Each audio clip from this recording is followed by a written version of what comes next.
America ও ইরানের যৌথ হামলায় ইরানের সর্বোচ্চ নেতা আয়াতুল্লাহ আল খামেনি মৃত্যুবরণ করেছেন, এমনটাই দাবি করেছেন মার্কিন প্রেসিডেন্ট ডোনাল্ড ট্রাম্প। আগামীকাল অবশ্য দাবি করেছিলেন ইসরায়েলের প্রধানমন্ত্রী নেতানিয়াহু। আজকে আবারও দাবি করেছেন ডোনাল্ড ট্রাম্প। তো দর্শক, আজকে ইরানের গণমাধ্যমগুলো কি বলতেছে আমরা একটু সেখানে যাই। সেখানে গিয়ে দেখলাম ইরানের গণমাধ্যম, গোয়েন্দা সংস্থা, তো সেখানে একজন সংবাদ পড়ছে এবং কান্না করতেছে এবং কাঁদতে কাঁদতে সে বলতেছে যে খামেনি আর নেই।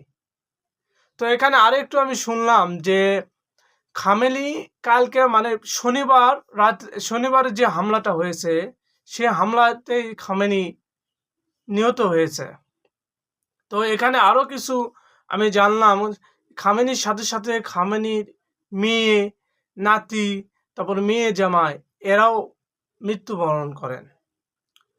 তো ইরানের মহাকালের সমাপ্তি ঘটে গেল, মহাযুগে ইরানের সর্বোচ্চ নেতা আয়াতুল্লাহ আল খামেনি নিহত হয়েছে, বিভিন্ন গণমাধ্যম দাবি করেছেন। তবে এখনো সরকারিভাবে ইরানে রাষ্ট্রীয়ভাবে এরকম এখনো কোনো তথ্য জানায়নি।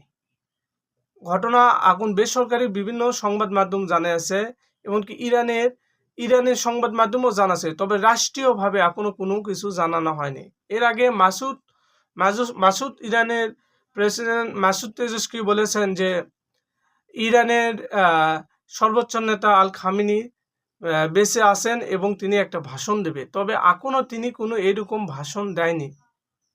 তাহলে কি রকম অবস্থা এখন আল্লাহ পাকই ভালো জানে, এখন মারা গেছে কি যায়নি। তবে ইরানের একটা গণমাধ্যম দেখলাম যে সে কান্না করতে করতে বলতেছে যে খামেনি আর নেই, গত শনিবার হামলায় তিনি নিহত হয়েছে। তো সত্যি কি খামেনি মারা গেছে? আপনার বিশ্বাস কি হয়? তবে আমার একটা বিশ্বাস যে এখনো সঠিকভাবে আমরা কিছু বলতে পারবো না, তবে বিভিন্ন গণমাধ্যম দাবি করতেছে যে ইরানের খামেনি আর নেই। আসলে বাস্তবে কি খামেনি কি সত্যই নেই? আল্লাহ পাক হিদায়াত করুক। এদিকে তো প্রতি হামলায় ইরানের প্রায় 200 জন মানুষ মারা গেছে। শুনলাম ইরানের একটা স্কুল ভবনে, গার্লস স্কুল ভবনেও বোমা বর্ষণ করেছে, যেখানে প্রায় 60-70 জন শিক্ষার্থী মারা গেছে।